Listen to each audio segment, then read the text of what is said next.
Good morning all of you. पिछली class में हम लोग कॉम्बिनेशन का कुछ एग्जाम्पल देख रहे थे। आज हम लोग कुछ और एग्जाम्पल देखते हैं एंड उसके बाद एक्सरसाइज स्टार्ट करेंगे।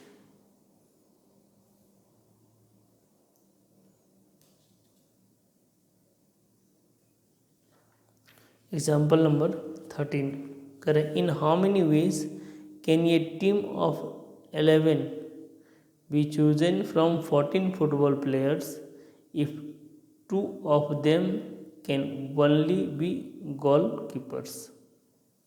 करें क्या? 14 टोटल प्लेयर्स की संख्या कितनी है? 14। Example number 13 number of player equal to 14। अच्छा, नंबर ऑफ सिलेक्टेड प्लेयर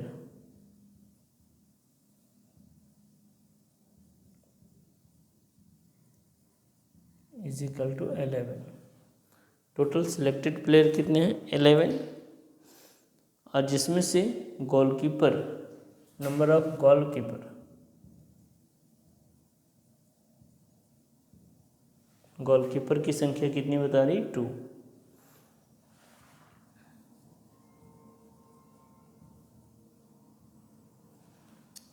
यानी कि 14 प्लेयर्स में से तो 2 प्लेयर्स क्या हो गए? गोलकीपर हो गए।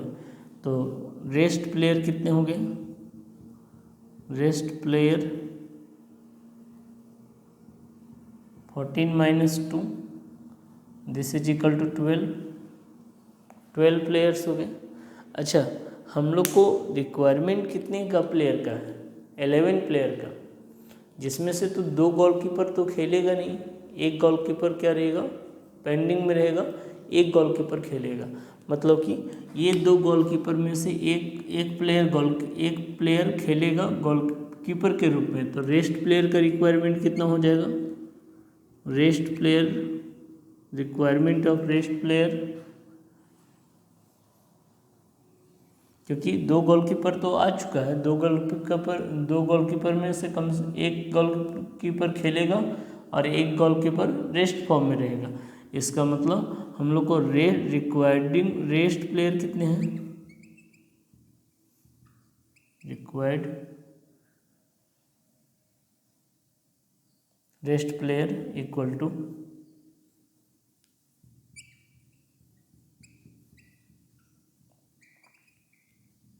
10। मतलब 12 प्लेयर्स में से अब क्या होगा? 10 प्लेयर्स का सिलेक्शन होगा। क्यों? क्योंकि फुटबॉल खेलने के लिए 11 प्लेयर का रिक्वायरमेंट है, जिसमें से 2 गोलकीपर आ चुका है। 14 में से 2 गोलकीपर आ चुका है। तो रेस्ट प्लेयर कितने बच गए? 12। और 12 में से हमें 10 प्लेयर्स का क्या करना होगा? सिलेक्शन करना होगा।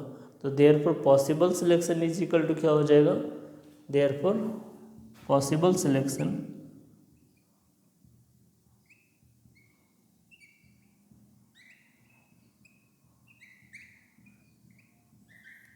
in which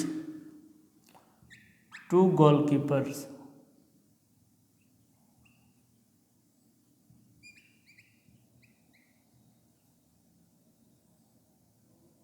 are included. This is equal to 12C10। Total selection कितने हो जाएंगे? 12C10। तो 12C10 फार्मूला लगेगा NCR के फॉर्म में 12 फैक्टोरियल बटा कितना? दिस इज इक्वल टू क्या लिख सकते हैं? 12 फैक्टोरियल बाय 12 माइनस 10 यानी 2 फैक्टोरियल इंटू 10 फैक्टोरियल। तो रिजल्ट क्या आ जाएगा? This is equal to 12 into 11 into 10 factorial divided by 2 into 10 factorial. तो 10 फैक्टोरियल से 10 फैक्टोरियल कट जाएगा। 12 से ये 2 से 12 कट जाएगा 6 टाइम में, यानी टोटल कितने हो जाएंगे?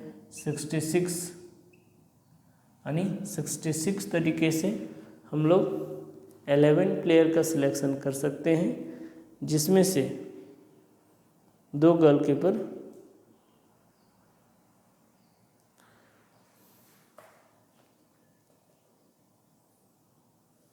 और फिर यहाँ पे 66 तरीके से हम लोग 10 प्लेयर का सिलेक्शन कर सकते हैं।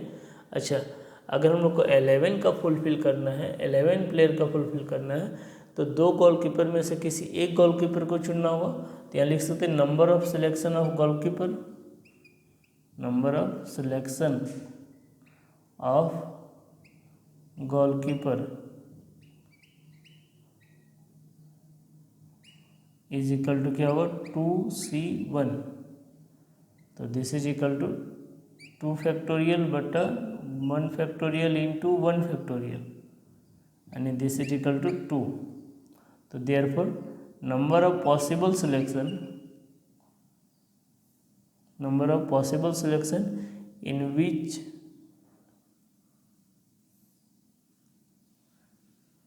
जैसे यहाँ पे पॉसिबल सिलेक्शन फॉर किसके लिए हुआ था, 10 प्लेयर्स के लिए, फॉर 10 प्लेयर्स।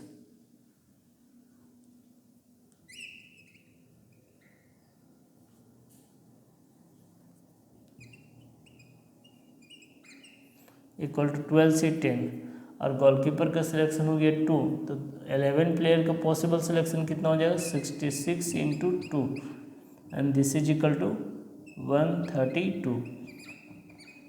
मतलब टोटल 132 तरीके से क्या कर सकते हैं, सिलेक्ट कर सकते हैं। इसी क्वेश्चन को अगर डायरेक्ट बनाते तो क्या किसे करना थे, इसी क्वेश्चन को अगर हम लोग डायरेक्ट बनाते तो यहाँ डायरेक्ट क्या लिख सकते हैं कि हम लोग को रिक्वायरमेंट 11 प्लेयर का है, जिसमें से एक गोलकीपर होगा, रेस्ट 10 प्लेयर होंगे। तो रेस्ट प्लेयर कितने हैं 12, और गोलकीपर कितना है 2। रेस्ट 12 प्लेयर है और गोलकीपर 2 है। सिलेक्शन कितने का होगा 11 का, जिसमें से एक गोलकीपर रहेगा और 10 रेस्ट प्लेयर होंगे। तो यहाँ लिख सकते हैं possible selection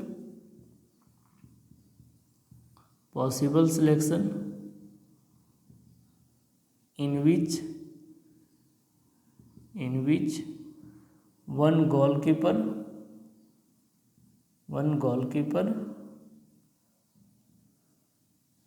and 10 other player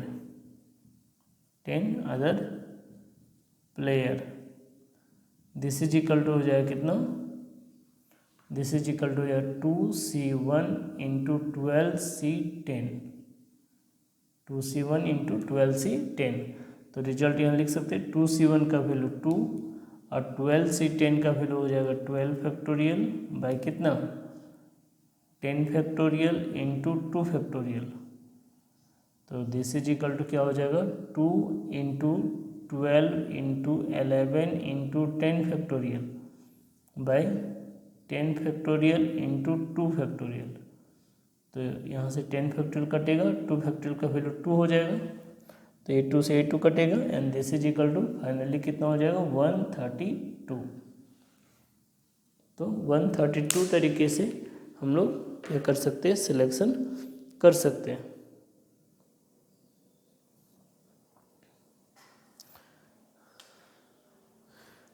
next है एग्जाम्पल नंबर 14 में कर रहा है there are 10 professor and 20 student out of whom a committee of 2 professor and 3 students to be formed. Find how many ways this committee can be formed if particular professor is included, a particular professor is excluded. तो आपको पिछले class में जब combination बताए थे तो उसमें आपको ये भी बताए थे कि अगर कोई ऐसा मेंबर जो हमेशा क्या हो, इंक्लूड हो, तो उस केस में उसका सिलेक्शन हमेशा होगा, उस केस में उसका सिलेक्शन हमेशा होगा। और कोई ऐसा मेंबर जिसका सिलेक्शन कभी नहीं हो, वो हमेशा एक्सक्लूड में रहे, तो उस केस में उसका सिलेक्शन कभी नहीं होगा, कोई भी सिलेक्शन होगा उसका सिलेक्शन नहीं होगा। देखिए क्वेश्चन नंबर क्या है, example number 14। Example number 14, number of professor equal to 10। Professor की संख्या कितनी है? 10। And number of students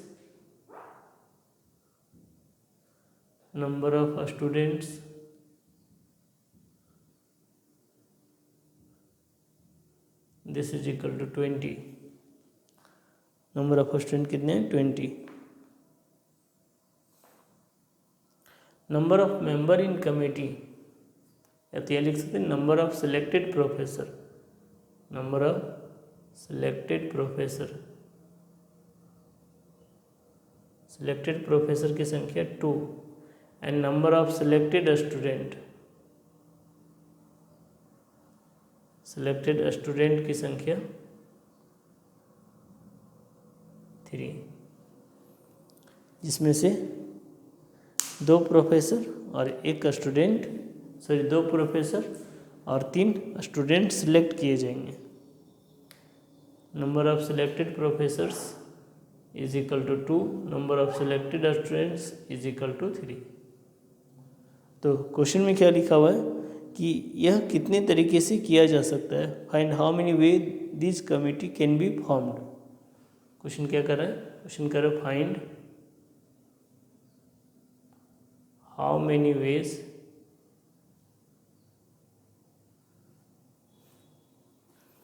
these committees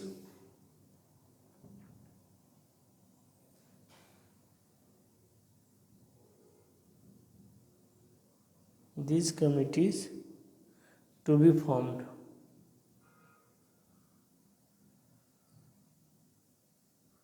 committee कितने तरीके से बनाया जा सकता है ये बताना है, जिसमें कंडीशन क्या लगाया कि पहला, a particular professor is included.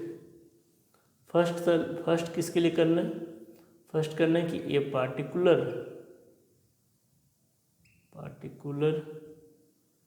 Professor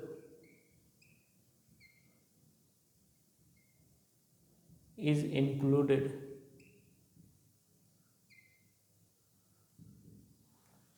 अगर पार्टिकुलर प्रोफेसर इंक्लूडेड रहेगा तो 10 में से एक प्रोफेसर तो ऑलरेडी इंक्लूडेड है, मतलब 9 प्रोफेसर में से कितने प्रोफेसर का सिलेक्शन होगा? 1 प्रोफेसर का सिलेक्शन होगा। क्यों? क्योंकि हम लोग को प्रोफेसर की सिलेक्शन कितने करने थे? 2, जिसमें से एक पार्टिकुलर प्रोफेसर पहले से इंक्लूड है, तो बाकी के प्रोफेसर कितने बच गए? 9। और 9 प्रोफेसर में से कितने प्रोफेसर का सिलेक्शन करना होगा? 1 प्रोफेसर का, तो 9C1। अच्छा, ये एक प्रोफेसर तो ऑलरेडी सिलेक्टेड है, और 20 स्टूडेंट में से कितने स्टूडेंट का सिलेक्शन हो जाएगा? 3 स्टूडेंट का, तो 9C1 के साथ कौन हो जाएगा? 20C3। क्यों ऐसा क्यों होगा? क्योंकि एक पार्टिकुलर प्रोफेसर पहले से क्या है? इंक्लूड है। एक पार्टिकुलर प्रोफेसर को वो हमेशा क्या रहेगा? इंक्लूड रहेगा, उसको सिलेक्ट करने की ज़रूरत नहीं है, इसलिए 9C1 इंटू 20C3, ये पहला केस हो गया। अच्छा, दूसरा क्वेश्चन इसमें क्या कर रहा है कि a particular professor is excluded. A particular professor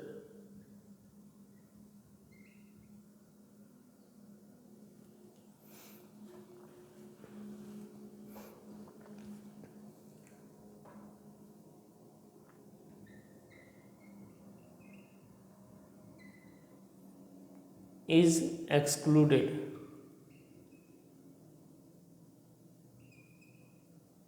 अगर किसी पार्टिकुलर प्रोफेसर को हमेशा एक्सक्लूड किया गया, मतलब उसे हमेशा छोड़ा गया, इसका मतलब जो हम लोग 2 प्रोफेसर का सिलेक्शन करेंगे उसमें से 10 में से 1 प्रोफेसर का सिलेक्शन कभी नहीं होगा। 10 में से 1 प्रोफेसर का सिलेक्शन कभी नहीं होगा, यानी कि जो 2 प्रोफेसर का सिलेक्शन होगा वो कितने में से होगा?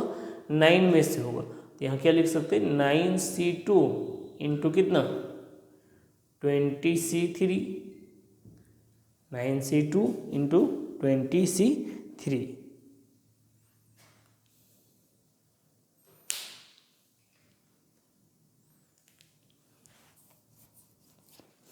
तो इसको सॉल्व कर लेने के बाद फाइनल एक्सप्लेनेशन आ जाएगा।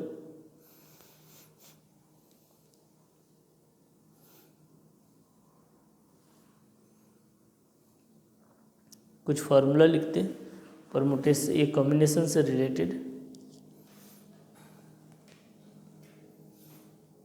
जैसे लिखा हुआ है if n different subject in which R object will be selected, n different subject in which R object will be selected, लिखते हैं some required formula.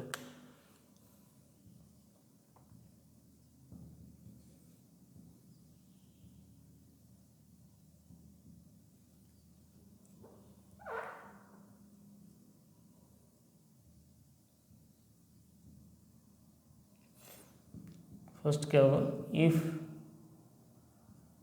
Are object, if R object selected from n different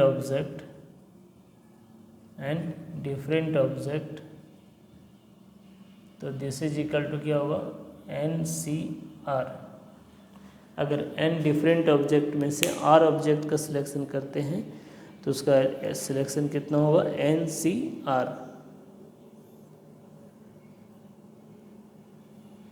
and दूसरा होगा R object, if R object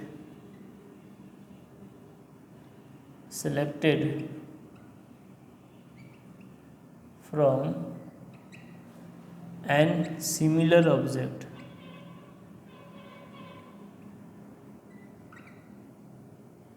अगर n similar object है मतलब एक ही object n types है और उसमें से R ऑब्जेक्ट सिलेक्ट करना है तो उसका पॉसिबल सिलेक्शन कितना हो जाएगा, this is equal to possible selection हो जाएगा 1।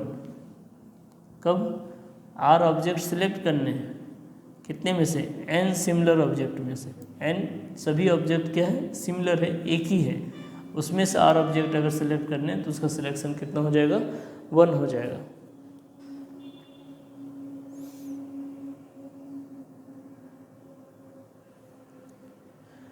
नेक्स्ट होगा if zero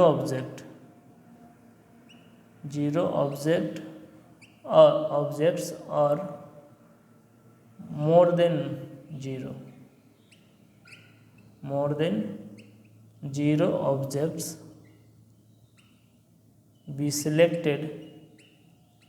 be selected from n similar object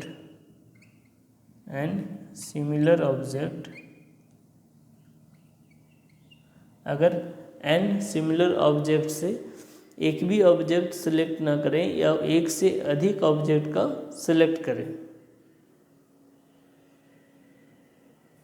तो उसका टोटल पॉसिबल सिलेक्शन कितना हो जाएगा n+1। टोटल पॉसिबल सिलेक्शन कितना हो जाएगा n+1। जब एक भी ऑब्जेक्ट का सिलेक्शन नहीं होगा तो उस केस में n हो जाएगा और अगर 0 से ज़्यादा ऑब्जेक्ट जब भी सिलेक्ट होगा तो उसका 1 हो जाएगा। जैसे भी हम लोग यहाँ R object n similar object में से सिलेक्ट कर रहे थे तो 1 हो गया।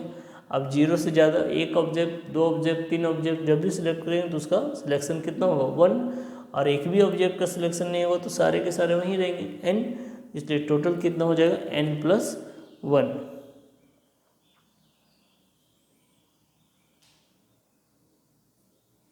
यानी कि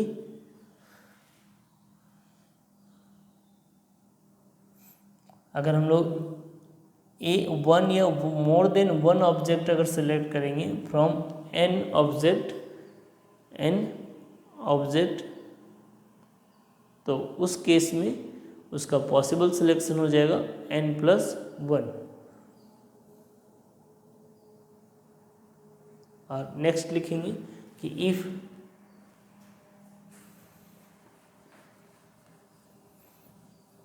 लिख सकते हैं इफ वन और more than one, if one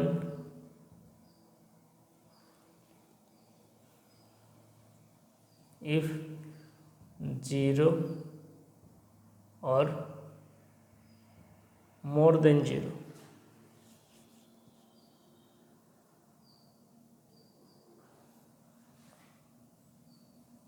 sorry ये लिखते हैं इफ वन और more than one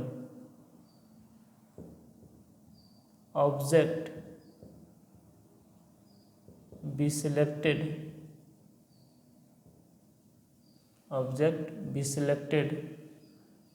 from n similar object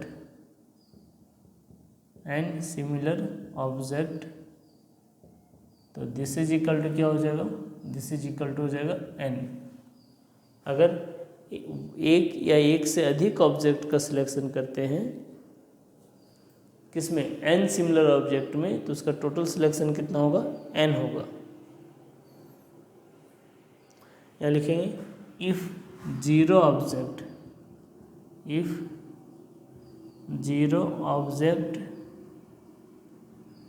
and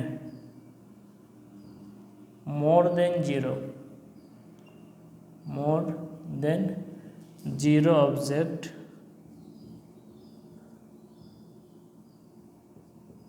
be selected from n different object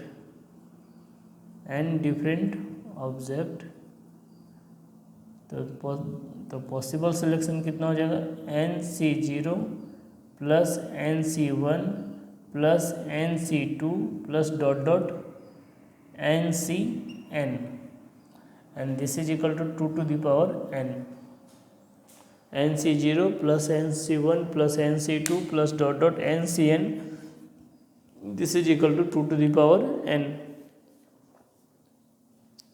next होगा कि इफ वन और more than one object be selected from n different object में से अगर हम लोग वन या more than one object select करते हैं and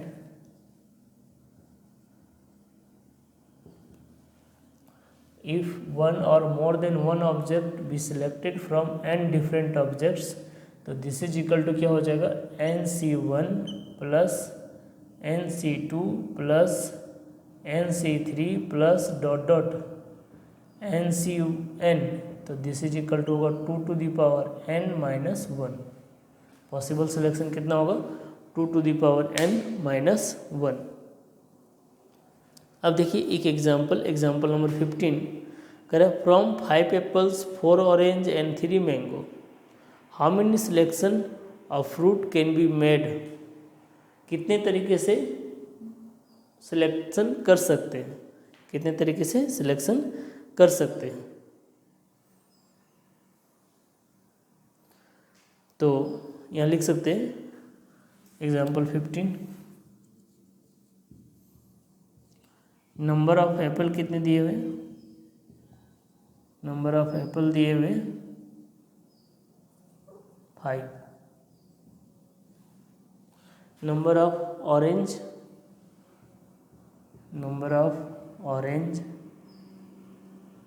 4 and number of mangoes, apples orange and number of mangoes कितने दिए हुए 3। तो सबसे पहले आप ये सोचिए कि करें कि कितने तरीके से फ्रूट को सिलेक्ट कर सकते हैं। अगर मान लीजिए हम लोग एक भी एप्पल सेलेक्ट नहीं किए या एक मैंने उससे अधिक सिलेक्शन किए तो सबसे पहले सेव का एप्पल का सिलेक्शन कितना हो जाएगा 6, ऑरेंज का सिलेक्शन कितना हो जाएगा 5, सिमिलरली मैंगो का सिलेक्शन कितना हो जाएगा 4। तो टोटल सिलेक्शन कितना हो जाएगा, टोटल सिलेक्शन हो जाएगा 6 इंटू 5 इंटू 4 -1।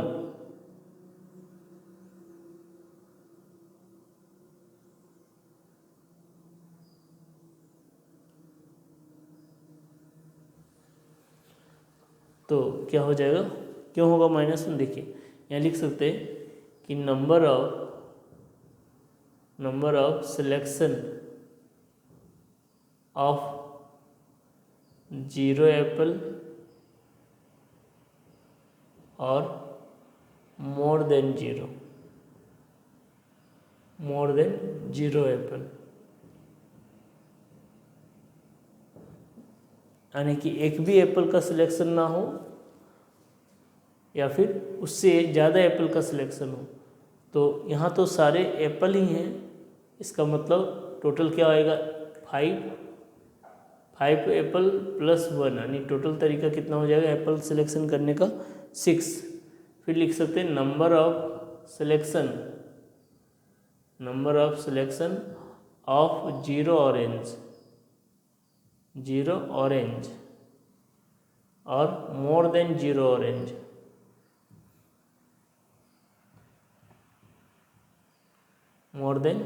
ऑरेंज। तो दिस इज इक्वल टू जाएगा 4 + 1 यानी कितना 5। And number of selection of 0 mango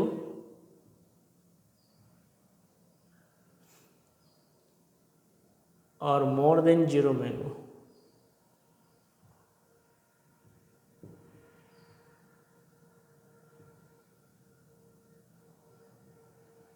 तो इसका सिलेक्शन हो जाएगा कितना 3 + 1 4।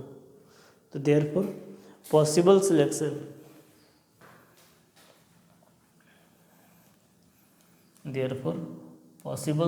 कितना हो जाएगा, therefore possible selection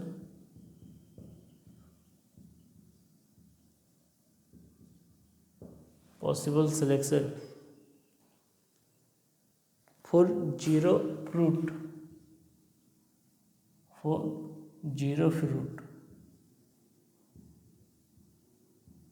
or more than 0 fruit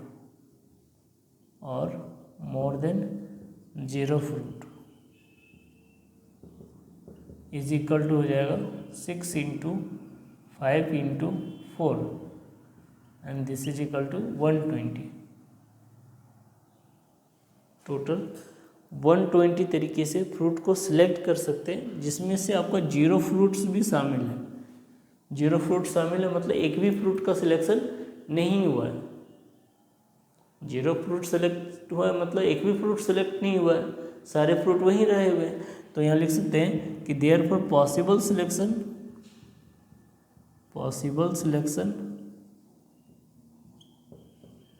for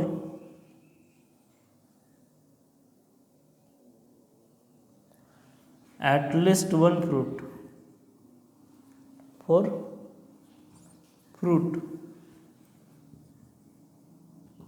is equal to 120 minus 1, this is equal to क्या लिख सकते हैं 119। तो टोटल 119 तरीके से फ्रूट्स का सिलेक्शन कर सकते हैं।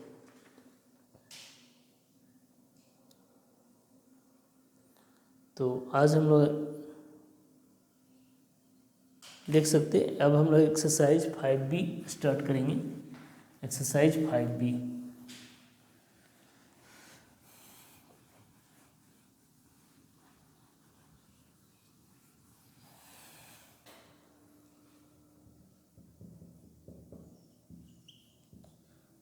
का फर्स्ट क्वेश्चन कर रहे हैं, शॉर्ट आंसर टाइप क्वेश्चन कि NC30 is equal to NC4 if NC30 is equal to NC4 then find the value of n। Find क्या करना है n का वैल्यू। तो आपको बताए थे कि NCX इज इक्वल टू क्या होगा NCY और x is not equal to y तो therefore x plus y is equal to n, उस केस में दोनों का समेशन n के बराबर होता है। तो देयरफॉर यहाँ पे लिख सकते हैं कि n इज इक्वल टू कितना 34। तो आंसर क्या हो जाएगा, n का वैल्यू 34 हो जाएगा। तो आज के लिए हम लोग यहीं तक रखते हैं, नेक्स्ट क्लास में इसी शॉर्ट आंसर टाइप क्वेश्चन को कंटिन्यू करेंगे। Thank you.